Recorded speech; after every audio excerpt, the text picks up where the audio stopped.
Thoughtseize is a card often imitated because it turns out that early selective discard is very, very, very, very, very powerful. Selective discard is quite powerful up to a certain point in the game, after which the effect is actually kind of self-correcting, which is part of why Magic has been so happy to play around in the space of almost Thoughtseize cards before and since the original printing. Design loves to play with fire almost as much as Magic players love to burn themselves, so it's a match made in heaven. Deep Cavern Bat is a card that has woven in and out of standard top tier ever since its release, and it's a perfect example of an almost Thoughtseize card that is ultimately quite healthy, even if it does have its detractors. There are quite a few difficult design questions that Deep Cavern Bat manages to answer in a single package that make it such that I can honestly see a straight up Deep Cavern Bat reprint before I can see us getting a card that's even meaningfully close to the card that we've got printed. First of all, the 1 mana discard spell. Turn 1 Swamp into turn 1 Duress is a tale as old as time, and it continues to be one of my favorite levers, not just in standard, but in pretty much every limited set. The fact that Duress hits itself, reducing its own win rate in the mirror match, and doesn't hit creatures, so the best way to play around it is to proactively play threats, means that while the card can seem oppressive,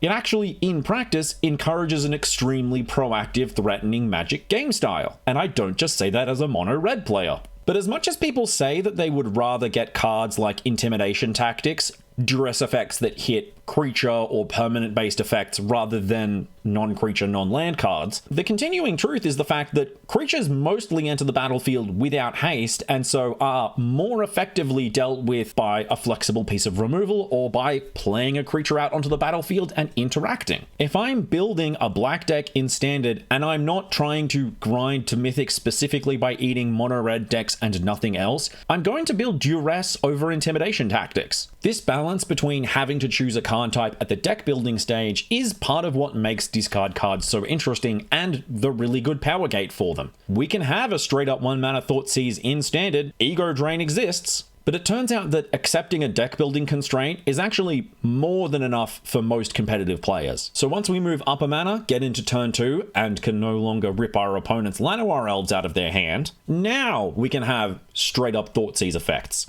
Because yeah, doubling a card's mana cost is a massive burden. But if it's so massive, why Deep Cavern Bat so playable?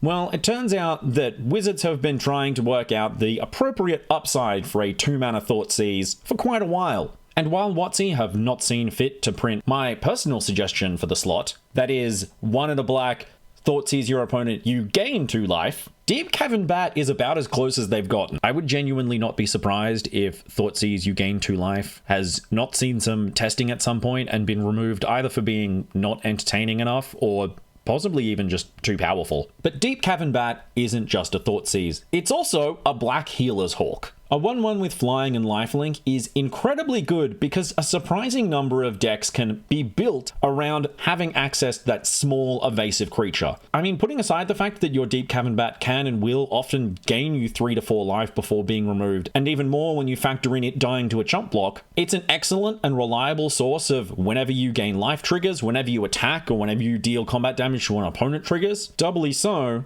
because the nature of Deep Cavern Bat as a nightmare creature, that is, a creature that steals something from your opponent but then gives it back when it's dead, incentivizes the controller to not use it as a defensive chump blocking creature and instead to plink away at the opponent. Experienced Magic players will know that plinking away at somebody for 1 every turn is at best meaningless unless you can build something around it. And so, Deep Cavern Bat fulfills both the niche of a 2-mana Thoughtseize effect and a small black flying evasive creature that gives you a little bit of life gain. And in fact, accomplishes the incredibly rare task of making Healer's Hawk into a competitively viable card.